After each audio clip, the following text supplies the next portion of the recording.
키다리 아저씨 진 웹스터.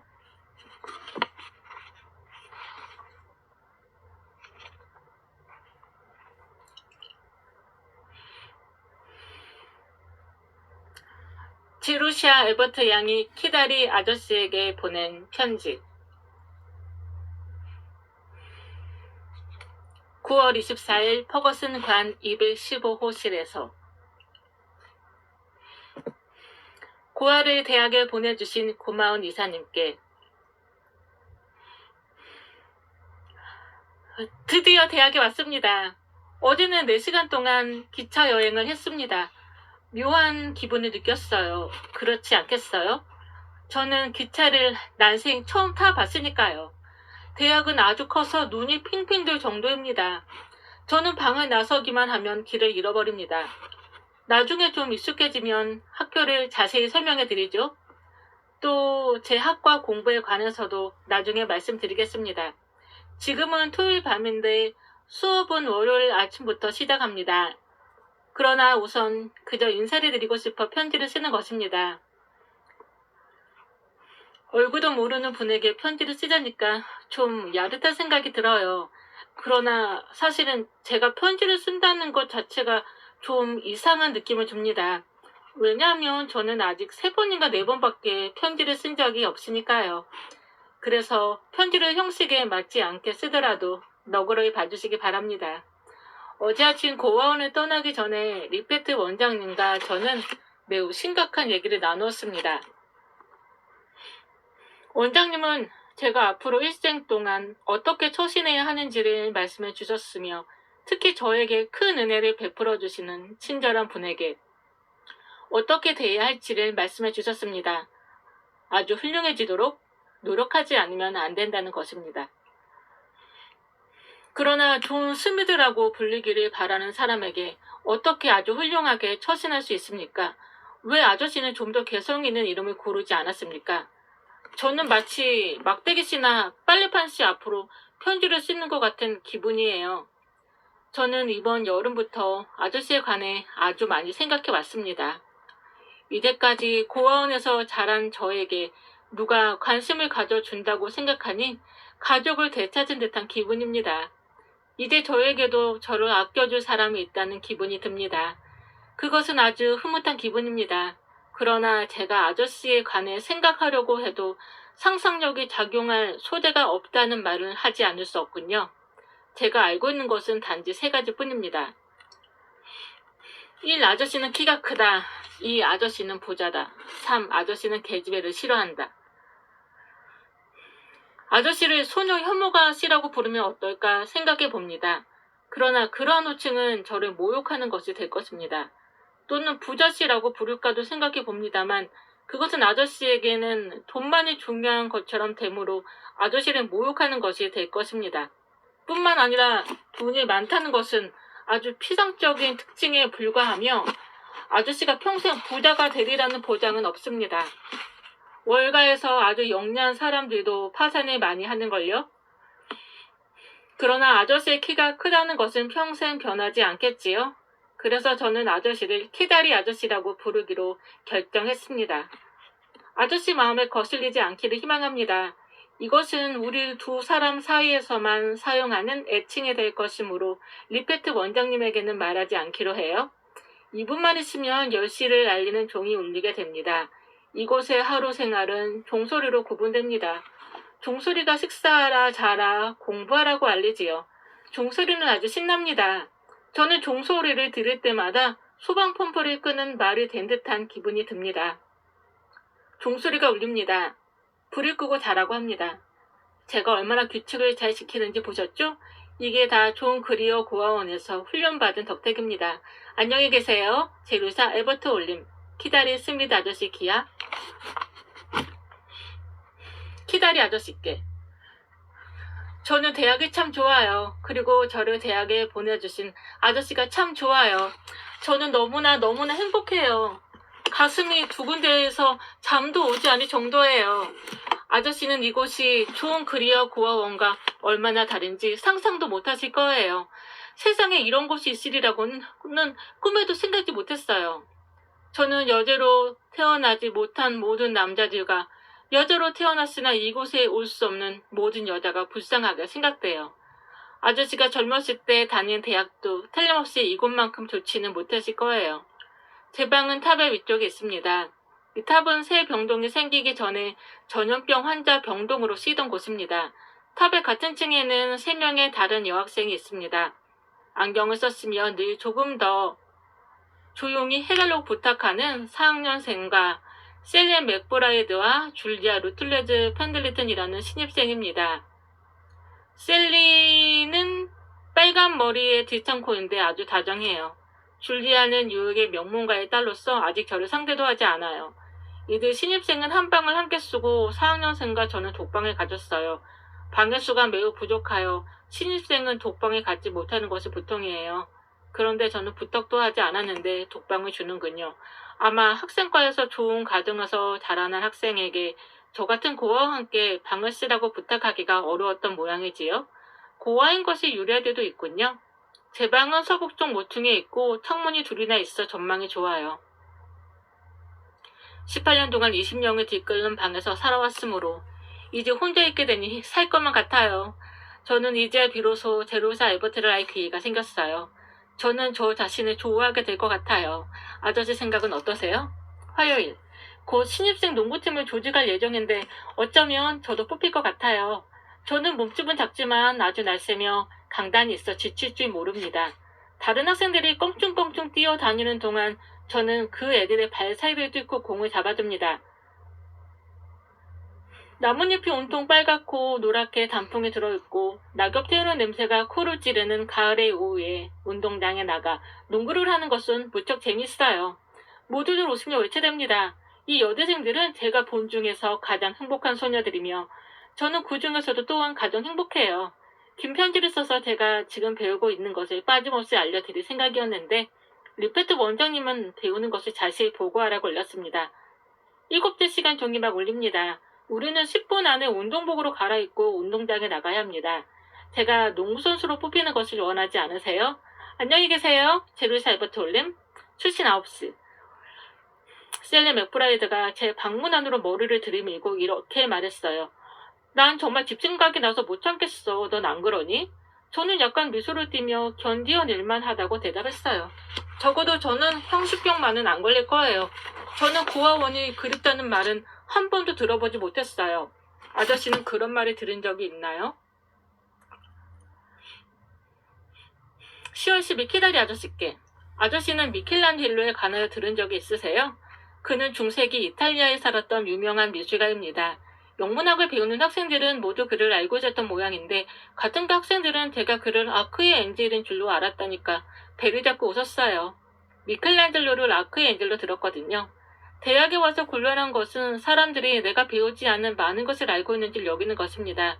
때때로 매우 당황할 때도 있습니다. 그러나 이제는 다른 학생들이 제가 모르는 것에 관해 이야기하면 저는 그저 입을 다물고 있다가 나중에 백과사전을 찾아봅니다. 저는 개학 첫날 엄청난 실수를 저질렀습니다. 어떤 학생이 모리스 메테를링크라는 이름을 말하기에 제가 그것이 신입생 이름이냐고 물었던 것입니다. 이 우스꽝스러운 소문이 전국에 퍼졌어요. 그러나 어쨌든 저는 다른 학생들처럼 명랑해요. 아니, 어떤 학생들보다도 제가 더 명랑할 거예요. 제 방을 어떻게 치장했는지 알고 싶지 않으세요? 갈색과 노란색이 잘 조화되어 있어요. 벽은 다망색인데 노란색의 무명 커튼과 방석, 마호가니 책상, 중고품으로 3달러, 등나무 의자, 가운데 잉크 얼룩 있는 갈색 융단을 사다 놓았습니다. 얼룩 있는 곳에다 의자를 놓았지요. 창문이 높아서 보통 의자에 앉아서는 밖을 내다볼 수 없습니다. 그래서 옷장 뒤에서 나사를 뽑아 거울을 떼어내고 옷장 위를 천으로 덮은 후 창문 쪽으로 옮겨 놓았습니다. 그 위에 작은 의자를 놓으니까 밖을 내다보기에 딱 좋습니다. 옷장 서랍을 열어놓고 층계 삼아 올라갑니다. 안성맞춤이지요? 셀리 맥브라이드가 졸업반 학생들의 경매장에서 물건 고르는 것을 도와주었습니다. 셀리는 이제까지 가정에서 자랐기 때문에 방치장에 관해서 잘 알고 있더군요. 평생 동전 몇 입 밖에 가져보지 못했던 제가 진짜 5달러짜리 지폐로 물건을 사고 거스름돈을 받는 일이 얼마나 신나는 것인지 아저씨는 상상도 못하실 겁니다. 아저씨, 저는 아저씨가 용돈을 보내주는 데 대해 정말 감사합니다. 셀리는 이 세상에서 가장 재미있는 애입니다. 반면에 줄리아 펜들리트는 정말 재미없는 애입니다. 학생과에서 이렇게 서로 성격에 반대되는 학생을 한 방에 집어넣다니 참 이상해요. 셀리는 모든 것, 낙태까지도 다 재미있다고 여겨요. 그런데 줄리아는 모든 것을 시증을 냅니다. 줄리아는 조금도 다정하지 않아요. 그 애는 펜들리튼 집안 사람이라는 사실만으로도 시험을 치르지 않고 천당에 갈 수 있다고 생각하는 애예요. 줄리아와 저는 서로 적으로 태어난 셈이지요.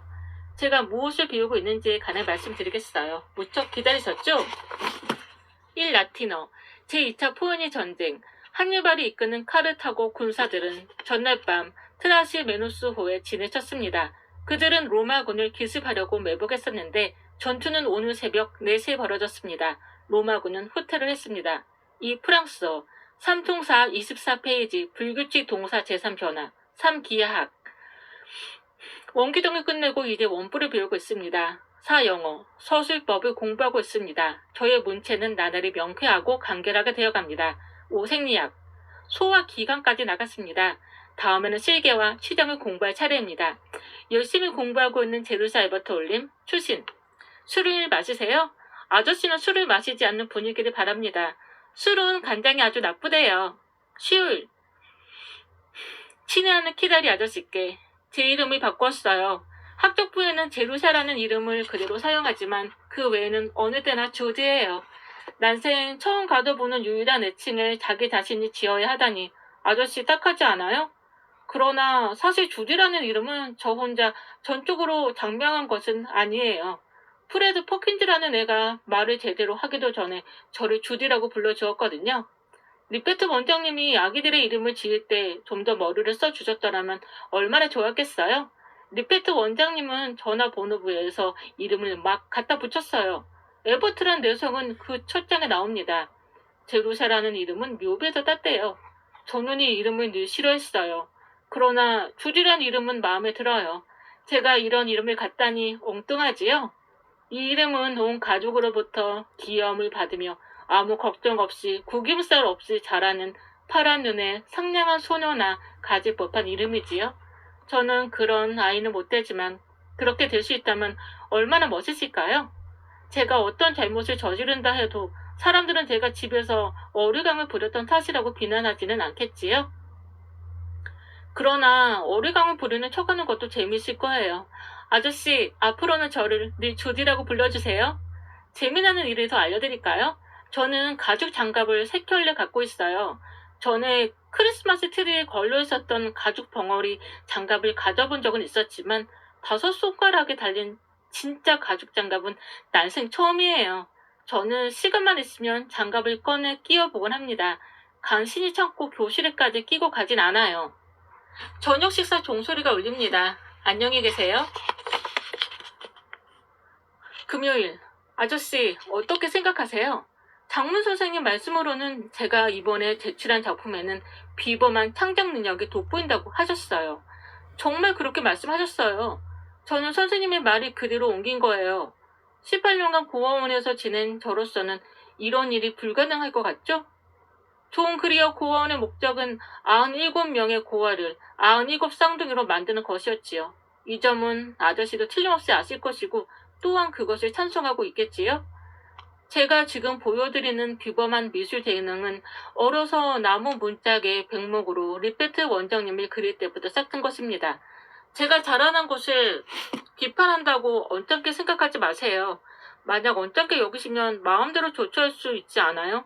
제가 너무 건방져지면 아저씨는 언제든지 저에게 돈을 보내는 것을 그만둘 수 있어요. 이렇게 말하는 것이 예의에 어긋나는 것인 줄 압니다. 저 같은 아이에게 예절을 기대하지는 마세요. 어차피 고아원은 숙녀를 양성하는 학교는 아닌걸요? 아저씨, 대학 생활에서 힘든 것은 공부하는 것이 아니더군요. 노는 것이 힘듭니다. 저는 다른 학생들이 얘기하는 것 중에 반은 무슨 말인지 알아듣지 못해요. 그들의 농담은 저만 빼고 모두 경험한 바 있는 과거와 연관된 거예요. 저는 마치 딴 세상 사람처럼 그 말을 알아들을 수 없어요. 참 비참한 느낌이 들어요. 하기야 나는 이런 비참한 느낌을 이제까지 늘 느껴왔어요. 고등학교 때 다른 여학생들이 한데 몰려서서 저를 쳐다보곤 했어요. 저는 이상하고 그들과 다르죠. 모두들이 이것을 알고 있었어요. 저는 존 그리어 고어원이란 글자가 내 얼굴에 쓰여져 있는 것을 느낄 수 있었어요. 그런데 어떤 때는 동정심이 있는 아이들이 다가와서 뭔가 상냥하게 말을 걸지요. 저는 그 애들을 하나도 빼지 않고 다 미워했어요. 특히 동정심이 있는 채아는 애들은 더 미웠어요. 이곳에서는 제가 고아원에서 자랐다는 것을 아는 사람이 한 사람도 없어요. 저는 셀리 맥브라이드에게 어머니와 아버지가 돌아가시고 한 친절한 나이 많은 분이 대학에 보내주었다고 말했지요. 사실 이 말은 틀린 데는 없는 말이죠. 아저씨, 제가 비겁한 사람이라고 생각지 말아주세요. 저는 다른 소녀들처럼 되기를 매우 갈망합니다만 제 어린 시절의 기억을 뒤덮고 있는 저 지긋지긋한 고아원이 그들과의 큰 차이점입니다. 만약 제가 그런 것에 기울지 않고 그런 기억을 잊어버린다면 다른 소녀들처럼 남이 부러워하는 대상이 될 수 있으리라 생각합니다.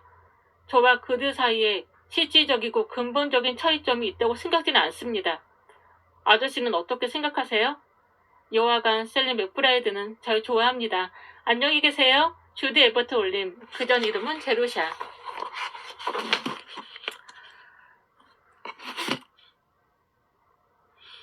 토요일 아침. 지금 이 편지를 다시 읽어보았더니 몹시 유쾌하지 못한 편지네요. 하지만 월요일까지 특별 장문을 써야 하고 기하 연습 문제도 풀어야 하는데 심한 콧물 감기에 걸려있다는 걸 아저씨는 모르시겠죠?